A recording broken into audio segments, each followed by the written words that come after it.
kita akan diskusi mengenai pasal yang menyebutkan pemilihan gubernur tidak lagi pemilihan langsung ini. Sudah bergabung bersama kami ada Mbak Titi Anggraini selaku Dewan Pembina Perludem. Mbak Titi, selamat siang. Selamat siang, Mas Egan. Sehat-sehat untuk kita semua. Ya, sehat-sehat juga untuk Mbak Titi. Mbak Titi, kalau menurut Anda sendiri, ada tidak sih urgensinya untuk mengubah pemilihan gubernur Jakarta? Dari yang pemilihan langsung, kita bisa mencoblos langsung, akhirnya sekarang ditunjuk langsung oleh Presiden, lalu kemudian mendengarkan usulan di DPRD. Mbak Titi.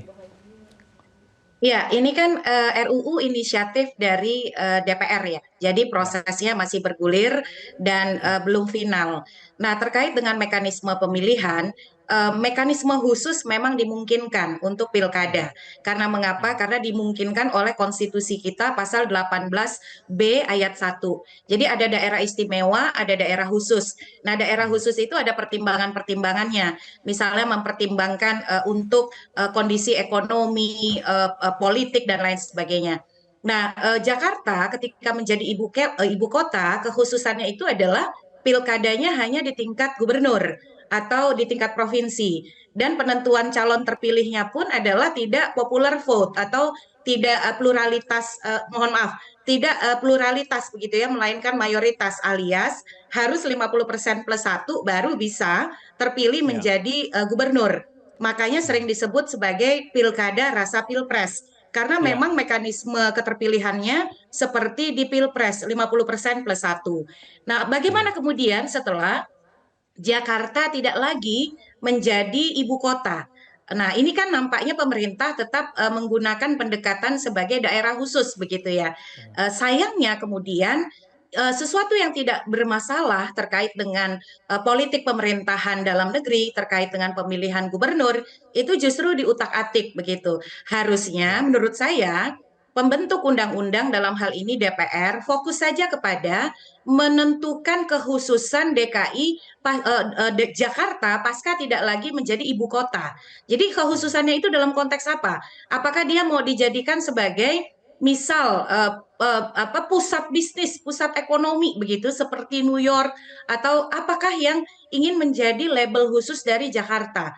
Tetapi sesuatu yang sudah terlaksana, bergulir baik dan terlaksana baik selama ini, mestinya itu tidak perlu dikutak-atik, terutama soal pemilihan kepala daerah dan wakil kepala daerah.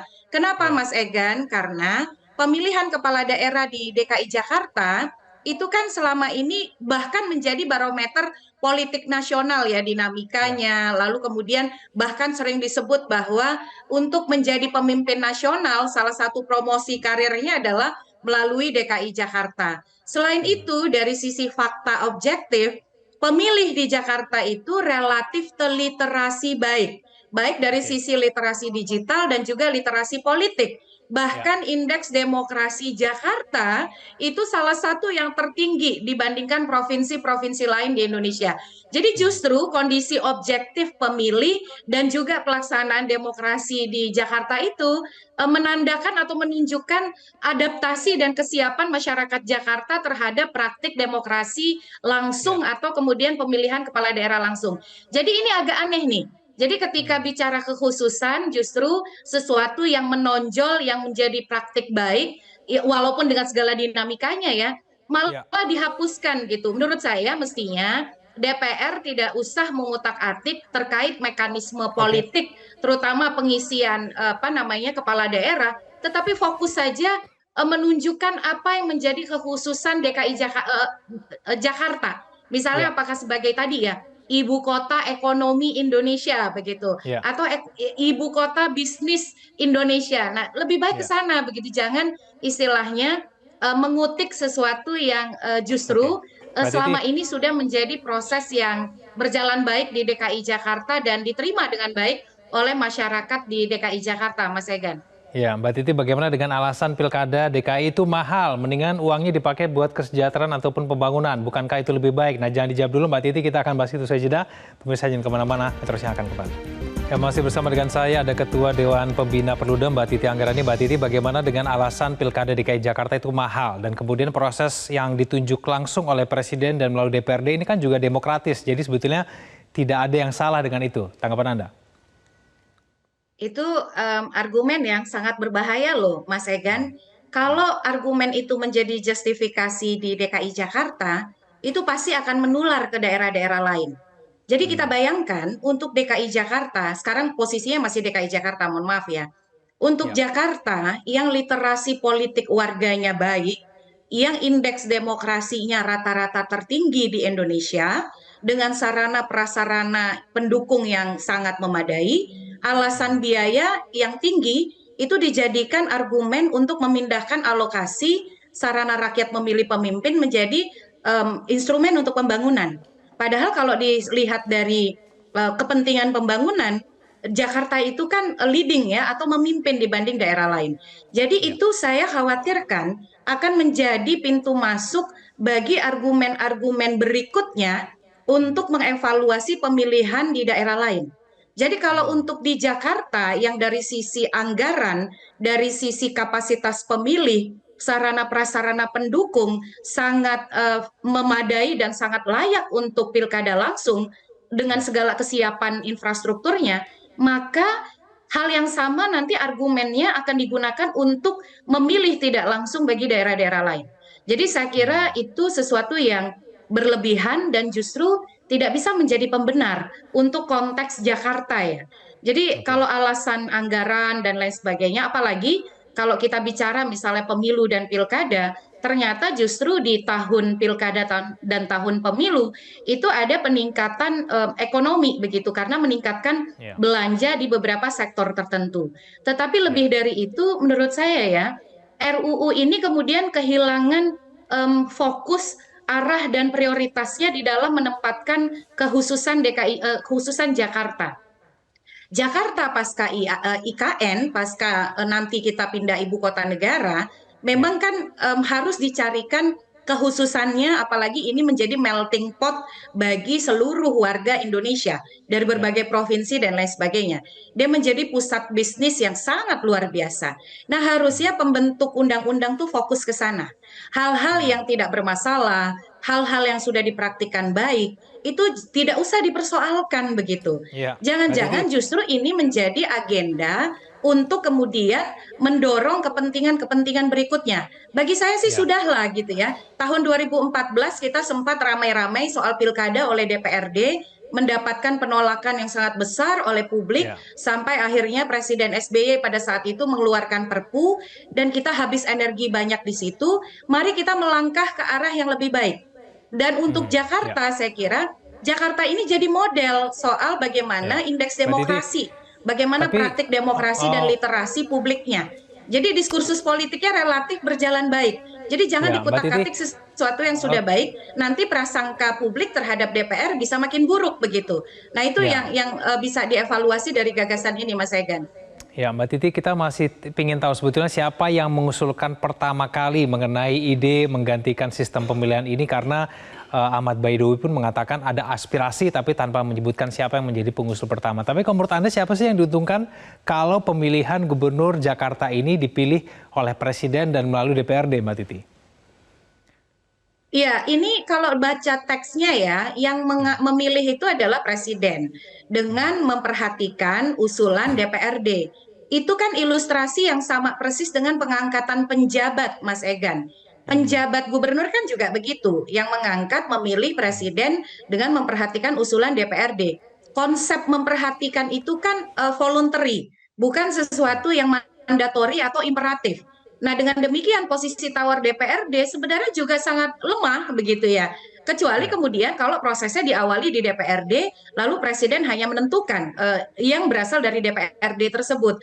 Nah, menurut saya sih dalam hal ini tentu kewenangan Presiden, otoritas Presiden menjadi makin kokoh kalau skema Oke. itu digunakan. Ini kan Ya. ingin mereplikasi mekanisme yang ada di IKN gitu ya. IKN Ya. kan juga tidak dipilih tetapi diangkat. Tapi IKN itu kan sesuatu yang beda konteksnya. Sekarang begini DKI Baik. Jakarta. Jakarta hari ini itu populasinya 8 juta lebih. Dan kita Ya, bicara soal representasi politik. Harusnya kehususan itu memperkuat representasi politik, memperkuat kedaulatan rakyat, memperkuat praktik demokrasi, dan memperkuat tata kelola pemerintahan. Jadi bukan oke, sesuatu yang mundur ke belakang. Saya curiga baik, ini nanti kita ujung-ujungnya bisa menjadi resentralisasi baru begitu. oke, Jadi baik. penumpukan otoritas, kewenangan, kekuatan pada tangan presiden. Ya sudahlah, Hmm, sekarang sudah baik, check and balance-nya sudah ada. Bahkan di DKI itu tidak ada pilkada kabupaten kota loh. Tidak ya, ada DPRD kabupaten kota. Nah, ya, itu saja kan baik. sudah bagian dari terma atau formula kekhususan yang diberikan pada DKI. Makanya Oke, baik kemudian Mbak Titi. Jakarta ini hanya ada pilgub untuk memperkuat legitimasi pilgubnya 50% plus 1. Jadi lanjutkan praktik yang sudah baik, hal-hal yang seperti ini tanpa argumen yang kokoh, menggunakan argumen anggaran dan itu juga tidak relevan untuk Ya, Jakarta, baik. menggunakan efektivitas yang juga ternyata selama ini Oke, DKI menjadi sumber penyumbang sirkulasi elit nasional. oke, Ya, menurut saya itu akan mudah dibantah oleh publik baik. begitu. Publik hanya akan melihat ini sebagai Oke, upaya untuk pintu masuk kepada mekanisme mempromosikan pemilihan tidak langsung, sangat mungkin, sangat besar oke. kemungkinannya Mbak di Titi, daerah-daerah lain. Untuk konteks DKI terakhir saja nih Mbak. kalau ini sampai bisa lolos, maka sangat besar kemungkinan daerah lain juga akan lolos. Jadi menurut saya kita harus tolak Oke, ini ya, gagasan soal ya. pemilihan tidak langsung melalui pengangkatan oleh presiden ini. Baik, Mbak Titi, sekarang kita bicara mengenai figur ya. Ini pertanyaan saya terakhir. Apakah sudah pasti figur yang akan dipilih ini betul-betul lebih baik dibandingkan dengan figur yang dipilih melalui proses pemilihan langsung, Mbak Titi?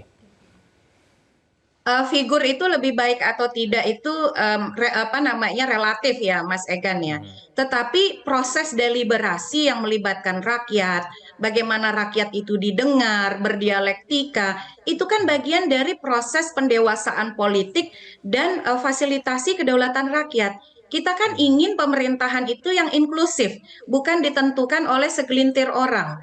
Rasa memiliki, menghargai perbedaan, lalu kemudian keterlibatan, partisipasi, itulah esensi bernegara begitu. Kalau serba mau dilimitasi, mau ditentukan sedikit atau segelintir orang, wah itu akan sangat rentan sekali ya, menciptakan kekuasaan yang sangat mungkin bisa sewenang-wenang dan